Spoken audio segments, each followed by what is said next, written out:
Hello বন্ধুরা, সবাইকে স্বাগত জানাই স্টাডি সাকসেস কোচিং সেন্টারে। বন্ধুরা, তোমাদের জন্য আবার চলে এসেছি আর একটি খুবই গুরুত্বপূর্ণ জিকে ক্লাস নিয়ে। আজকে আমরা আলোচনা করব এসএসসি সিএইচএসএল এর ৮/৭/২০২৪ ৮/৭/২০২৪-এর 4 শিফটে যে এক্সামটা হয়েছিল সেই এক্সামের জেনারেল নলেজে যে কোশ্চেনগুলো এসেছিলো সেই কোশ্চেনগুলো নিয়ে আলোচনা করব। যে কোশ্চেনগুলো তোমাদের এমটিএস, জিডি, সিজিএল, স্টেনো, জেই এই সকল এক্সামের জন্য কিন্তু খুবই গুরুত্বপূর্ণ। তো তার আগে তোমরা যারা আমাদের টেলিগ্রামে জয়েন করোনি, তো অবশ্যই ক্লাসের শেষে টেলিগ্রামের লিঙ্ক রয়েছে ডেসক্রিপশানে, সেখান থেকে তোমরা কিন্তু অবশ্যই সেই টেলিগ্রাম চ্যানেলে যুক্ত হয়ে যাবে, যেখানে আমরা বিভিন্ন নোটসগুলো দিয়ে থাকি, ইম্পর্টেন্ট নোটস এবং জব রিলেটেড সমস্ত কিছু আপডেট এবং বিভিন্ন এক্সাম রিলেটেড তোমাদের সব কিছু আপডেট কিন্তু পেয়ে যাবে আমাদের টেলিগ্রামে। আর তোমরা যারা এমটিএস 2025-এর জন্য প্রিপারেশান নিচ্ছ, তো তোমাদেরকে বলবো, তোমরা যদি এই 4খানা পিডিএফ নিতে চাও, তো এমটিএস 2025-এর কথা মাথায় রেখে আমরা এই 4খানা পিডিএফ তৈরি করেছি। জিকে, কাইন্ড অ্যাফেয়ার, স্ট্র্যাটেজিকে, ইংলিশ। তো এই যে জিকের পিডিএফটা, যেটা তোমরা প্রত্যেকটা এক্সামের জন্য পড়তে পারবে, ঠিক আছে?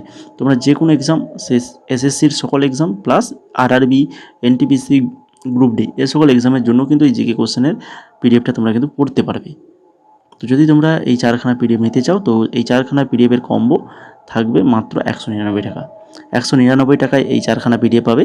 তো যদি নিতে চাও তাহলে এই 62945252828484 এই যে নাম্বারটা দেখতে পাচ্ছ, হোয়াটসঅ্যাপ নাম্বার, এই হোয়াটসঅ্যাপ নাম্বারে তোমরা হাই লিখে মেসেজ করো, ঠিক আছে? হাই লিখে মেসেজ করো, তো পরবর্তী স্টেপ তোমাদেরকে আমরা জানিয়ে দেবো কীভাবে পিডিএফটা তোমরা পাবে। তো এবার চলো শুরু করি আজকের ক্লাসের প্রথম কোশ্চেন। প্রথম কোশ্চেন কী রয়েছে দেখো, দোলযাত্রা। দোলযাত্রা নিম্নলিখিত কোন রাজ্যের একটি উৎসব? দোলযাত্রা এটি কোন রাজ্যের উৎসব বলো দেখি? সঠিক অ্যান্সার হয়ে যাবে এখানে অপশান নাম্বার 2, আসাম। আসামের একটি উৎসব দোলযাত্রা। দোলযাত্রা হলো আসাম রাজ্যের পালিত একটি উৎসব। এই উৎসবটি ভারতের অন্যান্য অংশে দোল পূর্ণিমা বা হোলি নামেও পরিচিত, তাই কি না? এটি ফাল্গুন অর্থাৎ ইংরেজির ফেব্রুয়ারি মার্চ মাসের পূর্ণিমার দিন পালিত হয়। তো এই ফাল্গুন মাসে হয়ে থাকে, এটাও মনে রাখো, পূর্ণিমার দিন। আর পশ্চিমবঙ্গ এবং উড়িষ্যা এটি দোলযাত্রা বা দোল পূর্ণিমা নামেও পরিচিত, ঠিক আছে?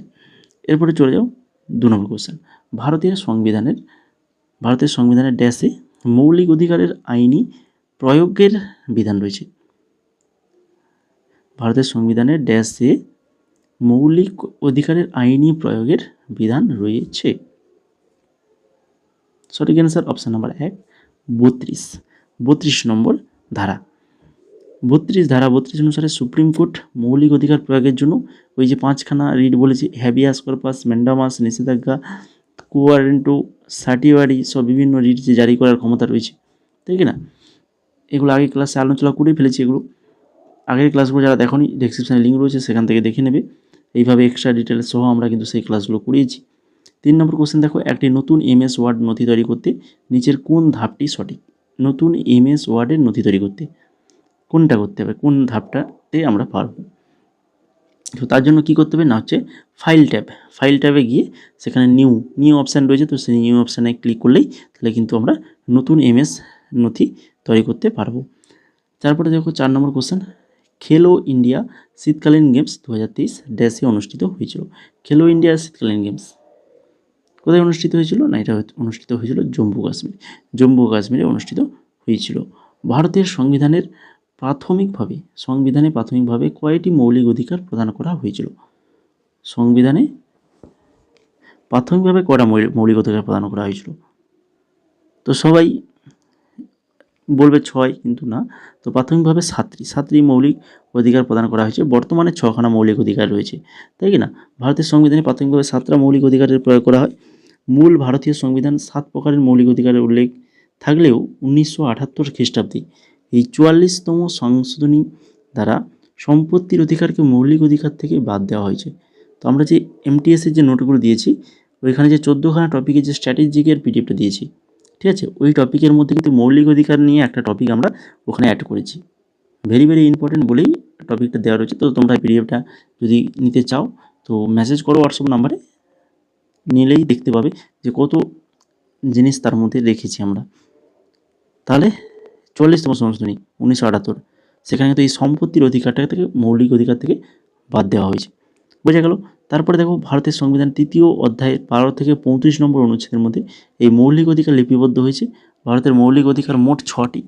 সেই 6টি কী কী না, যে প্রথম হচ্ছে সাম্যের অধিকার, যেটা 14 থেকে 18 নম্বর ধারা। স্বাধীনতার অধিকার 19 থেকে 22। আর তারপরে দেখো শোষণের বিরুদ্ধে অধিকার 23 থেকে 24। ধর্মীয় স্বাধীনতার অধিকার 25 থেকে 28। সংস্কৃতি ও শিক্ষার অধিকার 29 থেকে 30। আর সাংবিধানিক প্রতিবেদনের অধিকার, যেটা 32 নম্বর। তো এই 6খানা অধিকার রয়েছে বর্তমানে।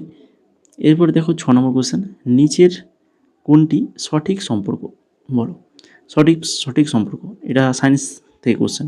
F=ma, F=m/a, F=m²a না F=a/m। সঠিক অ্যান্সার F=ma। F=ma। এফ বলতে কি এখানে, এফ বলতে হচ্ছে বল, বস্তুর উপর প্রযুক্ত বল। আর এম হচ্ছে বস্তুর ভর, আর এ হচ্ছে ত্বরণ। বস্তুর বল সমান ভর ইন্টু ত্বরণ, এটা আমরা পড়ে এসেছি, যেটা হচ্ছে নিউটনের দ্বিতীয় গতিসূত্র। তারপরে দেখো 7 নম্বর কোশ্চেন, নিম্নলিখিত কোন কমিটি শিল্প লাইসেন্সিং নীতির তদন্তের সাথে যুক্ত ছিল।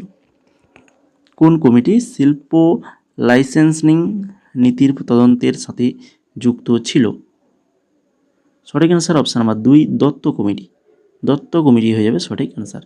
তারপরে দেখো রাজা রামমোহন রায়। 1828 সালে কোন স্থানে ব্রাহ্ম সভা নামে একটা সংস্কার সমিতি গঠন করে। তো আগের দিন বলেছিলাম ব্রাহ্ম সভা, যেটা পরবর্তী ব্রাহ্ম সমাজ হয়েছে। তো সেই ব্রাহ্ম সভা নামে একটা সংস্কার সমিতি গঠন হয়েছিল কোন স্থানে, এটাও আগের দিন আলোচনা করেছিলাম। এটা হচ্ছে অপশান নাম্বার 3, কলকাতা, তাই কি না, কলকাতাতেই। 1828 রাজা রামমোহন রায় 1828 সালে কলকাতায় ব্রাহ্ম সভা সংস্কার সমিতি গঠন করেন। এই সমিতি পরবর্তীকালে ব্রাহ্ম সমাজ নামে পরিচিত লাভ করে এবং ভারতের সামাজিক ধর্মীয় সংস্কার আন্দোলনে গুরুত্বপূর্ণ ভূমিকা পালন করে। তারপরে দেখো 9 নম্বর কোশ্চেন, নিম্নলিখিত সুলতানদের মধ্যে কোন সুলতান তার রাজধানী দিল্লি থেকে দৌলতাবাদে স্থানান্তরিত করেন। দিল্লি থেকে দৌলতাবাদে স্থানান্তরিত করেন কোন সুলতান, তিনি হচ্ছেন মোহাম্মদ বিন তুগলক। মোহাম্মদ বিন তুগলক, অপশন নাম্বার 4 সঠিক আনসার। 10 নম্বর কোশ্চেন, মূল্য নিয়ন্ত্রণ এবং রেশনিংয়ে হলো ড্যাশ নিয়ন্ত্রণ করার এক জন্য সরাসরি নিয়ন্ত্রণের ব্যবস্থা। মূল্য নিয়ন্ত্রণ এবং রেশনিং এগুলো হচ্ছে মুদ্রাস্ফীতি। মুদ্রাস্ফীতি নিয়ন্ত্রণ করার জন্য সরাসরি নিয়ন্ত্রণের ব্যবস্থা। তো 10খানা কোশ্চেন আলোচনা হয়ে গেল, আরও 15খানা রয়েছে। তো তোমরা যারা এখনও ক্লাসটাকে লাইক করনি, যদি ভালো লেগে থাকে তো অবশ্যই বলবো ক্লাসটা লাইক করে ফেলো এবং তারই সঙ্গে কমেন্ট করে জানাও ক্লাসটা তোমাদের কেমন লাগছে। এবং টেলিগ্রাম চ্যানেলে তোমরা কিন্তু অবশ্যই ক্লাসের শেষে, এখন নয় ক্লাসের শেষে, ক্লাসটা শেষ করো, 25খানা কোশ্চেন আনসার দেখো, তারপরে ডেসক্রিপশনে লিঙ্ক রয়েছে, সেখান থেকে টেলিগ্রামে জয়েন করো। এবার দেখো 11 নম্বর কোশ্চেন। 11 নম্বর কোশ্চেনে কী রয়েছে, নিচের কোন কর্ণাটিক সঙ্গীতের ত্রিমূর্তির সাথে সম্পর্কিত নয়। কর্ণাটিক সঙ্গীতের ত্রিমূর্তির সাথে সম্পর্কিত নয় বলেছে, নয়, ঠিক আছে। তো এটা সঠিক অ্যান্সার কী হবে না, হচ্ছে পুরন্দর দাস। পুরন্দর দাস যিনি কর্ণাটিক সঙ্গীতের ত্রিমূর্তি রয়েছে তার মধ্যে সম্পর্কিত নয়। ত্রিমূর্তি তাহলে কারা না, হচ্ছে শ্যামা শাস্ত্রী, মুথুস্বামী দীক্ষিতার আর হচ্ছে ত্যাগরাজ। এই তিনজন কিন্তু কর্ণাটিক সঙ্গীতের ত্রিমূর্তি। তারপরে 12 নম্বর কোশ্চেন, কোন খেলাটি মিশ্র দ্বৈত খেলা হয় না। মিশ্র দ্বৈত খেলা হয় না, মিক্সড ডাবলস খেলা হয় না কোন খেলাটি, সেটা হচ্ছে হ্যান্ডবল। হ্যান্ডবল হয়ে যাবে সঠিক আনসার। তারপরে 13 নম্বর কোশ্চেন, আদমশুমারি 2011 অনুসারে দশকে জনসংখ্যার মোট নিখুঁত বৃদ্ধি, দশকে জনসংখ্যার মোট নিখুঁত বৃদ্ধি কত না, হচ্ছে 18.19 কোটি। 18.19 কোটি। তারপরে দেখো অ্যাপ্লিকেশান সফটওয়্যারে বিভিন্ন ধরনের প্রোগ্রাম রয়েছে যেগুলো ড্যাশের তথ্য প্রক্রিয়াকরণের চাহিদা মেটাতে ডিজাইন করা হয়েছে। অ্যাপ্লিকেশান সফটওয়্যার বিভিন্ন ধরনের প্রোগ্রাম রয়েছে যেগুলি শেষ ব্যবহারকারী তথ্য প্রক্রিয়াকরণের চাহিদা মেটাতে ডিজাইন করা হয়েছে। তারপরে 15 নম্বর কোশ্চেন। 15 নম্বরে কী রয়েছে না, হচ্ছে মার্চ 2024 অনুযায়ী ভারতের জাতীয় আইনি পরিষেবা কর্তৃপক্ষের নির্বাহী চেয়ারম্যান কি। মার্চ 2024 অনুযায়ী ভারতের জাতীয় আইনি পরিষেবা কর্তৃপক্ষের নির্বাহী চেয়ারম্যান কে? না, তিনি হচ্ছেন বিচারপতি সঞ্জীব খান্না। বিচারপতি সঞ্জীব খান্না। আইনি সেবা কর্তৃপক্ষ আইন 1987 অনুসারে ভারতীয় আইন সেবা কর্তৃপক্ষ বা national legal service authority of India অর্থাৎ NALSA গঠিত হয়েছিল সমাজের দুর্বল শ্রেণীর লোকেদের বিনামূল্যে আইনগত সেবা প্রদান এবং বিরোধীদের সালিসের জন্য লোক আদালতের আয়োজন করার জন্য। এই NALSA নালসা এর নির্বাহী চেয়ারম্যান সাধারণত ভারতের সুপ্রিম কোর্টের একজন জ্যেষ্ঠ বিচারপতি হন। ভারতের প্রধান বিচারপতি এই NALS-এর পৃষ্ঠপোষক প্রধান, ঠিক আছে, ভারতের প্রধান বিচারপতি যিনি হয়ে থাকেন তিনি। এরপর চলে যাও 16 নম্বরে, নিচের থেকে এশিয়াটিক সিংহের প্রাকৃতিক বাসস্থান নির্বাচন করুন। এশিয়াটিক সিংহের এখন বর্তমান প্রাকৃতিক আবাসস্থল কিন্তু সেটা হচ্ছে গির অরণ্য, তাই কি না? শেষ আবাসস্থল রয়েছে গির অরণ্য। এই গির অরণ্য হলো এশিয়ান সিংহের অর্থাৎ প্যান্থেরা লিওন পার্সিকার একমাত্র প্রাকৃতিক আবাসস্থল। এটি ভারতের কোথায় রয়েছে? না, গির অরণ্য রয়েছে ভারতের গুজরাট রাজ্যে।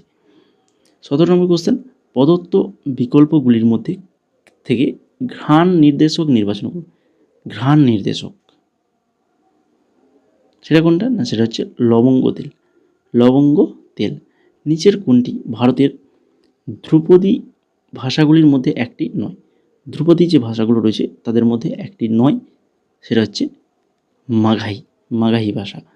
বাকি দেখো এখানে ভারতের ধ্রুপদী ভাষাগুলি রয়েছে কি কি? কন্নড়, মালায়ালাম, ওড়িয়া, তামিল, সংস্কৃত এবং তেলেগু। 19 নম্বর, শাস্ত্রীয় কর্ণাটিক সঙ্গীত সম্পর্কে কোন বক্তব্য সঠিক? শাস্ত্রীয় কর্ণাটিক সঙ্গীত সম্পর্কে কোন বক্তব্যটি সঠিক? না, সেটা হচ্ছে গানগুলি তেলেগু, কন্নড়, তামিল বা সংস্কৃত ভাষায় রচিত। গানগুলি তেলেগু, কন্নড়, তামিল বা সংস্কৃত ভাষায় রচিত। 20 নম্বর, লাল থানহাওয়ালা দেশের দীর্ঘকালীন মুখ্যমন্ত্রীর রেকর্ডটি ধরে রেখেছেন। 5 বার এই পদে অধিষ্ঠিত, 5 বার। লাল থানহাওয়ালা যিনি মিজোরামের দীর্ঘকালীন মুখ্যমন্ত্রী, ঠিক আছে, 5 বারে তিনি কিন্তু মুখ্যমন্ত্রী। এরপরে দেখো 21 নম্বর, নিচের কোন নৃত্যটি 2010 সাল থেকে ভারতের অধরা সাংস্কৃতিক ঐতিহ্যের ইউনেস্কো তালিকাভুক্ত হয়েছে? 2010 সাল থেকে সেটা হচ্ছে কালবেলিয়া। অপশান নাম্বার 2 সঠিক অ্যান্সার, কালবেলিয়া। 22 নম্বর দেখো, আসাম সরকার 2023 সালে 31শে মার্চ ড্যাশের জন্মদিনকে রাজ্যের ছাত্র দিবস হিসেবে পালন করে। রাজ্যের ছাত্র দিবস হিসেবে পালন করে বড়ভা উপেন্দ্রনাথ ব্রহ্ম। একজন ফুটবল রেফারির জন্য নিচের কোনটি বাধ্যতামূলক সরঞ্জাম নয়? বাধ্যতামূলক সরঞ্জাম: সাদা পতাকা, হুইসেল, ঘড়ি, লাল ও হলুদ কার্ড। তো দেখো হুইসেল তো অবশ্যই থাকবে রেফারির কাছে, ঘড়িও থাকে হাতে সময় দেখার জন্য, আর লাল এবং হলুদ কার্ড এটাও থাকে প্লেয়ারদের দেখানোর জন্য। আর বাকি সাদা পতাকা এটা কিন্তু থাকে না। অপশান নাম্বার 1 হয়ে যাবে তাহলে এখানে সঠিক আনসার। তারপরে দেখো কোপেনের জলবায়ু শ্রেণীবিভাগের স্কিম অনুসারে নিম্নলিখিত কোন বৈশিষ্ট্য গ্রুপ এর সাথে সম্পর্কিত? গ্রুপ এর সাথে সম্পর্কিত সেটা হচ্ছে সকল মাসের গড় তাপমাত্রা 10 ডিগ্রি সেলসিয়াসের নিচে। সকল মাসের গড় তাপমাত্রা 10 ডিগ্রির নিচে। আর আজকের ক্লাসের শেষ কোশ্চেন, 2020 সালের মার্চ পর্যন্ত নিচের কোন সৌর বিদ্যুৎ কেন্দ্রটি বিশ্বের বৃহত্তম কেন্দ্র যার মোট ইনস্টল ক্ষমতা 2245 মেগাওয়াট? সেটা হচ্ছে ভাদোলা সোলার পার্ক। অপশান নাম্বার 2 সঠিক অ্যান্সার। তো এই ছিল মোট আজকে টোটাল 25খানা কোশ্চেন যেগুলো আলোচনা করলাম, বিস্তারিত আলোচনা সহ। তো যদি ক্লাসটা ভালো লাগে থাকে তো অবশ্যই বলবো ক্লাসটা লাইক করে ফেলো এবং কমেন্ট করে জানাও কেমন লাগলো। তারই সঙ্গে বন্ধুদের মাঝে ক্লাসটাকে শেয়ার করো এবং চ্যানেলে যদি নতুন হয়ে থাকো চ্যানেলটাকে সাবস্ক্রাইব করে বেল আইকনে ক্লিক করে ফেলো। তারই সঙ্গে আমাদের টেলিগ্রাম চ্যানেল এবার চলে যাও, তোমরা ডেসক্রিপশনে লিঙ্ক রয়েছে, সেই লিঙ্ক থেকে বা টেলিগ্রামে গিয়ে সার্চ করো স্টাডি সাকসেস কোচিং সেন্টার বলে, তো সেখান থেকে কিন্তু এই টেলিগ্রামের লিঙ্ক পেয়ে যাবে, টেলিগ্রামে জয়েন করতে পারবে। তো জয়েন করলে সেখানে কিন্তু বিভিন্ন রকম নোটস আমরা দিয়েছি, তো সেগুলো কালেক্ট করবে, ক্লাসের পিডিএফও পেয়ে যাবে আমাদের ওইখানে। এছাড়া জব রিলেটেড আপডেট কিন্তু আমাদের এই টেলিগ্রামে দেওয়া হয়, তো অবশ্যই টেলিগ্রামে জয়েন করে ফেলো। আর এমটিএস 2025-এর যারা প্রিপারেশন নিচ্ছ, এই 4খানা পিডিএফ জিকে 19 থেকে 24 এমটিএসের 6200 প্লাস এমসিকিউ প্লাস তার সঙ্গে এক্সট্রা ডিটেলস, শুধু এমসিকিউ কোশ্চেন আনসার নয়, তার সঙ্গে তোমরা এক্সট্রা ডিটেলসও পাবে ওই জিকে পিডিএফের মধ্যে। এছাড়া আর একটা পিডিএফ পাবে কারেন্ট অ্যাফেয়ার্স 2024-এর ফুল কারেন্ট অ্যাফেয়ার্স পাবে, স্ট্র্যাটেজিকে পাবে 14খানা টপিক থেকে গুরুত্বপূর্ণ নোটস। আর ইংলিশ থাকছে 2000 plus MCQ, synonym, antonym, basic grammar rules, previous year মিলে মোট 2000-এরও বেশি কোশ্চেন আনসার থাকবে ইংলিশে। তো এই 4খানা পিডিএফ যার মূল্য রাখা হয়েছে মাত্র 199 টাকা। তো যদি নিতে চাও তো অবশ্যই 6294528484 এই হোয়াটসঅ্যাপ নাম্বারে অবশ্যই মেসেজ করো, হাই লিখে মেসেজ করবে এই হোয়াটসঅ্যাপ নাম্বারে যদি এই পিডিএফটা নিতে চাও। মূল্য মাত্র 199 টাকা।